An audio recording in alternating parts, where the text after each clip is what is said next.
So, Stephen King once said that crowds are lonely places to be, we're told, a fellowship or a community with no love in it.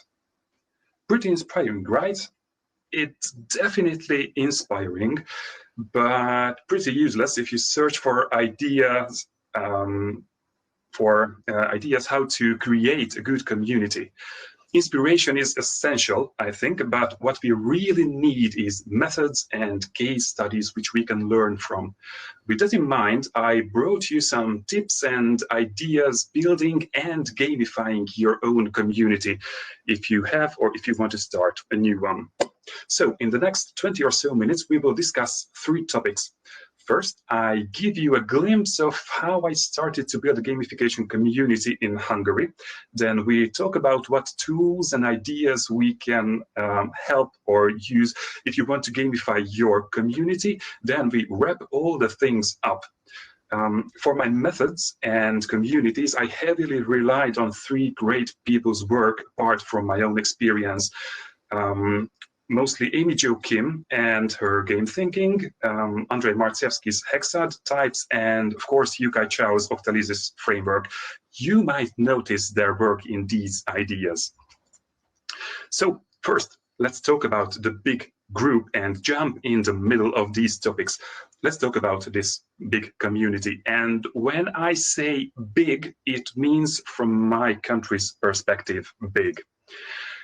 You know, gamification is a very small niche in Hungary. In the last few years, it got some traction, but still just a few hundred or few thousand people have heard about it. I joined this industry about 2015 and immediately joined the international forums as well. During my days, I told my friends and colleagues about gamification, and they found it fascinating. Where can we discuss and learn about it in our own language, they asked. And I had almost no answers. There were a handful of blog posts around then and some great experts in Hungary. So around 2017 or so, 2017, we started a universal Facebook group in Hungarian, which is over 2,300 members by now. You know, I graduated as an engineer and I was told that every good presentation needs a diagram or a cat meme. So I give you some diagrams. This free and open group we made has a steady growth, as you can see on these diagrams, and the activity is also decent. It is easy to grow a community's member amount, especially when Facebook starts to recommend your group, but you need something else to keep your members engaged. And I think that's the tricky part. And my all-time answer for this question would be content is key. Before I founded my group, my free and open Facebook group, I gathered more than 100 relevant topics, questions, videos, articles from the internet and from my Hungarian blog as well. I planned that if absolutely no one will post anything, I still have more than 3 months of content, even if I post each day. After a few weeks, people started to share their own findings and stuff, and it was great to see. Besides that, I thought it would be helpful for me and for the members as well if I stick to some posting habits, so I made a regular content calendar. I greet the new members on every Tuesday, I post new content on Wednesday and Friday, and so on. Besides that, I was really curious who are the members, so I asked many questions as well. I wrote you some of these posts. As you see, they really like the posts about some related topics, gamification-related topics and knowledge. For the new members, I regularly write a welcome post with some important links, like a tutorial, and it's just some links and some text. Fortunately, there are some peer content from the members, and the group has some great experts like Jean-Paul Fekete, who is watching this presentation right now, I think, and Tamás Gál from Motivive, who will be a speaker on another day, I think on Friday. And finally, I still ask some questions and polls in the group, and people really like to answer them because it's a very easy desired action to click on one of the answers. So starting a community about gamification seemed a very good idea to me. Gamification and behavior design are a passion for me, and there is a growing number of people who are also interested in them. And why? Because good ideas gather good people, I think. And this should be the first commandment of building a community, in my point of view. I spent about 3 years building and nurturing this big group. In March 2020, reality hit me in the face as well with the pandemic. And I thought this might be a good time to start a new community and put my experience in the making. In my dreams, this new community was a better and more focused version of the big group. It's a paid membership named Academia, which is actually a gamified community about gamification and behavior design as well. This is my love child, frankly. But before any, and I mean literally, before any steps I took, I needed to align my goals with the potential members' goals. Namely, I want to discuss these topics on a much deeper level, but what do they really want? Almost nobody wakes up in the morning and says, ooh, I want to read a blog post about intrinsic motivation right now. So it's a problem I needed to validate what they want. And actually, I had 4 things I had to validate. What is the exact problem my membership solves? The people want more knowledge or want to be better designers, want to connect to others. What else? Second, who is the exact target group? What is the exact solution I want to build? And last, will anybody pay for this madness? I had different tricks to answer these questions, and I bring you some of these. To validate the target group and their problems, I gathered 12 people to be in my test group. I asked them an awful amount of questions about their work, their routines, their desires, and so on. And some of these were gamification related, some of them were not. Based on their answers, and that's the main point, based on their answers, I could identify what problems they have that is relevant to me. I chose these 12 people carefully from my hypothetical target group, so it was a great validating method. Based on their answers, I could develop a basic solution, a basic website structure, and content. I still needed to know whether people would pay for this stuff, so I made a simple landing page. I did one of my best copywriting, at least I hoped I did, and then launched a pre-sales campaign. And they started to join. I started the pre-sales campaign in March, but the community launched 3 months later. And people paid and waited. I think it is validated. After this validation phase, I started to think about the player's journey, and I like to use Yukai's version. These 4 phases are easy to understand and follow, and in Amy Jo Kim's book, I read a great approach. I started to think about the scaffolding phase first. That's the phase where the regular users, so-called, live. They know the rules and how the stuff works in that system.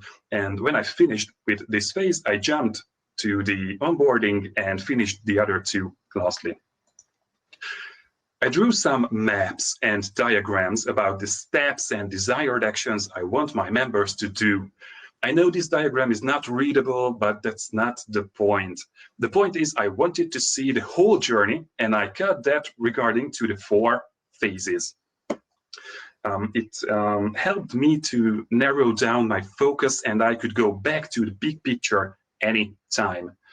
I highly recommend that you should use any mapping technique of your choice, but frankly, I really recommend to use some of these mapping tools. So then I had the journey of my players or members. For me, the next step was to think about the content. I made a gigantic mind map about all the topics I knew and I thought was important. And then I put them in a kind of linear order or structure. The blue parts mean regular and big bundles, which mean a level of expertise, sort of. The first one is the welcome bundle, the second one is the basic bundle, and the bottom goes to the advanced. The pink parts contain connecting subtopics. As you see, I planned my content very thoroughly because I knew how important content is. That was one of the bases of my membership. And I know how important it is and time-consuming as well. Making the content is one of the biggest part of the work in any work, I think, and I'm still not finished with all of the planned materials. But I wanted to finish before our launch. Yes, I was foolish, but I just let it go because finished is better than perfect. So after I finished the first 2 bundles, I jumped into the gamifying part of the project and not continued to make more content. So what else should I create and design? Of course, PBL jumped into my mind unwantedly. I decided to use points and badges, but I really did not want to use leaderboards. I don't have a good experience with those in learning environment, and my target group is not so competitive as well.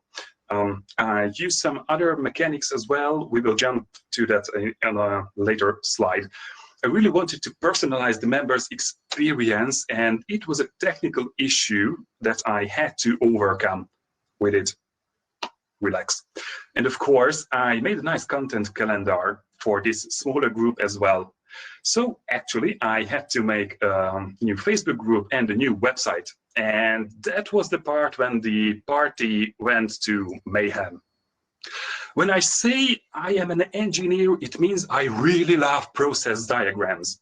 The red parts are the desired actions: log in, consume content, make and search content, join events, and get a virtual degree on our academia. I wanted to reinforce and support these actions, so I chose different game techniques to support them. This type of design is inspired by Yukai, actually. You can see many different ideas. I use a point system to level up. If you level up and finish a course, you unlock new content, you see your progress in many different places. You can take different quests and challenges, you can get nice badges, and so on. With my target group in mind, I thought I'd make courses if someone wants me to hold her hand and walk with her through. But we have some free spirits, and because of that, from every course content can be read as a blog post in any order, anytime. This process is very complex and implementing is still in progress. It helps the members to learn, to see their progress, and to ask and to connect to each other. None of the mechanics are there on their own. They have to support any of the desired action, at least one of them. But no matter how hard I try, people will churn out from this system. Obviously, I want to stop them from churning, but I have to admit there are so many functions and options that they have to understand, and it can easily become frustrating, I know. So to prevent churning, I developed a 30-day-long onboarding system.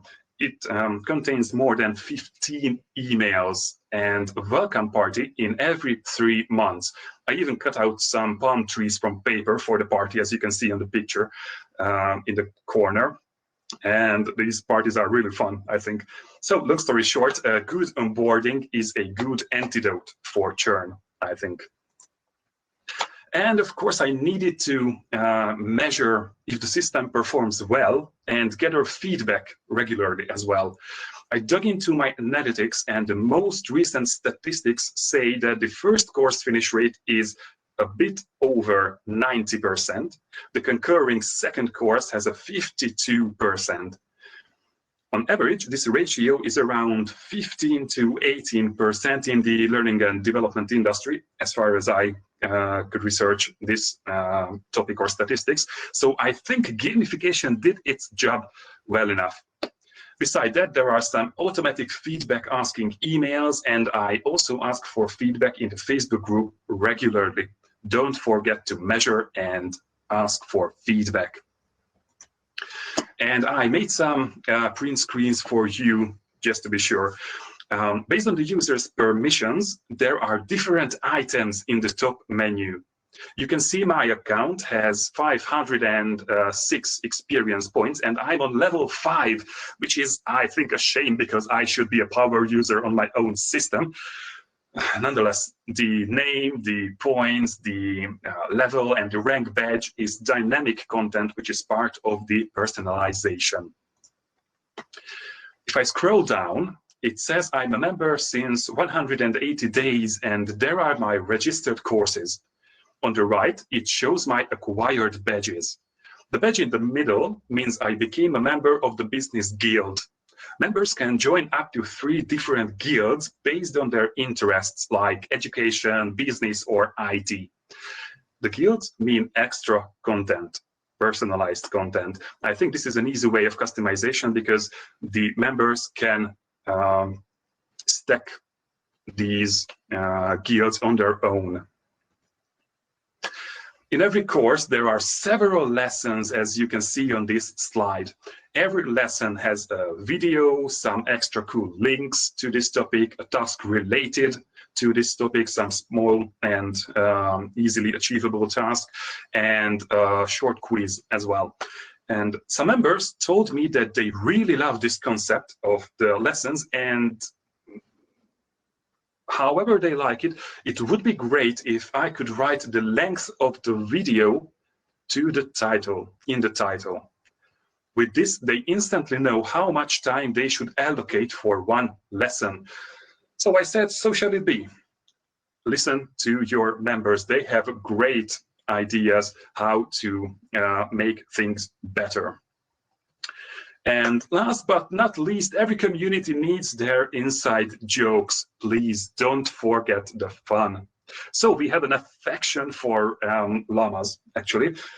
They are the symbol of awesomeness in our community. So for example, if I want to ask for a rating, I don't ask on a scale from 1 to 10. I ask on a scale from 1 to a super llama. And the members also use llama pictures in their posts and comments, as you can see on this slide. They have a very big variety of these beautiful and marvelous animals. So let's wrap up this talk. If you forget everything I said today and remember only 3 things, it should be these, I think. First, start your design with proper content. The second one is to reinforce your desired actions with techniques and mechanics, game mechanics and behavior design techniques, because they are there that we can use. And the third one, don't forget to include some fun moments. Whew. It was a great one, I think. So thank you for all being an awesome audience. And I think I just finish my screen share and jump back into the Remo interface. Hello, Pete. Adam, thank you so much. That was such a practical guide. I really like hearing someone's experience of what they did day to day to make a membership community work and start working. Also, you fill in the weak point in my life, which is I'm no good at processes. I loved your diagrams. I was like, I really love them too. Thanks. I hope you didn't spend too much time on them. I'm going to get to the questions in a second, but first of all, I just want to say thank you. That was exactly what we were hoping for from you today. Also, you kept mentioning all the other greats in gamification, like you, Kai. So I should mention that we'll have a chance to hear from him this afternoon. And you mentioned Amy Jo Kim's book, and we have a chance to hear from her at the end of tomorrow as well. making her get up early because she's in San Francisco. No.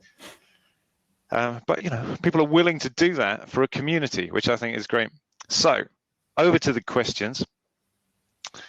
Antonina put a great question in. Do you think that creating local communities and blogs is still really valuable and important, even though theoretically your audience could join the international community? I think yes, especially for Hungary, because there are some national statistics that Hungarians are not very likely to speak foreign languages. That's a very low percent of the people who speaks English, for example, and it is a very good, good reason to start your local community if your local community don't speak English, maybe. So for Hungary, it was a good starting point for me. That's really cool. You actually answered the other part of her question as well. She was saying, is English a real roadblock? So the answer yes, was definitely yes. So that's good. Here, someone's voted up my question. So if llamas are fun, what other animals do you think would be fun to use in a community for the fun aspect? I don't know. Sometimes we use, there was a community where we used goose or geese. Geese, yeah, yes. Geese, yeah. Yeah, panda, I saw platypus in the chat, that are awesome. Or you can use, for example, a creeper from Minecraft. Oh, yeah. Maybe, yeah, but I have some llama here. So that helps. I have some Easter eggs, yeah. The choice is yours. I think llamas are not natural inhabitants in Hungary, but we chose them. I don't know how. It's cool. They're not natural inhabitants in the UK either, but we do have llama farms not far from where I am. Yeah, we do. Okay, next question, a more serious one. Any practical tips for fostering communities inside tools such as Slack or otherwise? So I guess taking it off into other platforms rather than building your own. Mm-hmm. I think we can answer these questions from two different sides. If you want to start a community, I highly recommend not start with technical questions. For example, where to start this, because we can use Slack, Twitch, Facebook, Twitter. I know there are so many options. And if you know who are your target group and what platforms they use and what platforms they love to use, you should align your goals and technology with that. I had an idea to start a Slack group instead of the Facebook one, but I think most of my people in my target group are not familiar with Slack, and I think it has a steep learning curve, and that should be considered when you choose a platform. That's a really good answer. I mean, I have an email with a Slack invite to a community sitting in my box that arrived this morning. Yeah, another one. Yeah, that's cool. I think I've got time for one more question. So this is from Jesse Weird.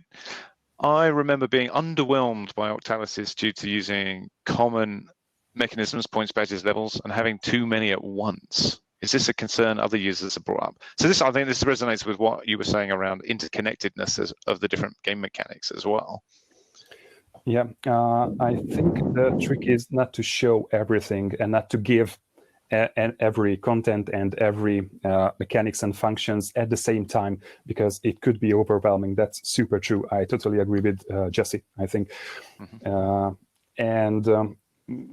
It is a blessing that I did not finish everything in time, because I have a very strong motivation because of it, and I can drip content and drip new functions as well. And after the onboarding session, I still have tutorial videos, tutorial content, and new stuff, how the functions work. And if I don't give everything in content and functions at the same time, they will not feel overwhelmed, I think. That's brilliant. Thank you again, Adam.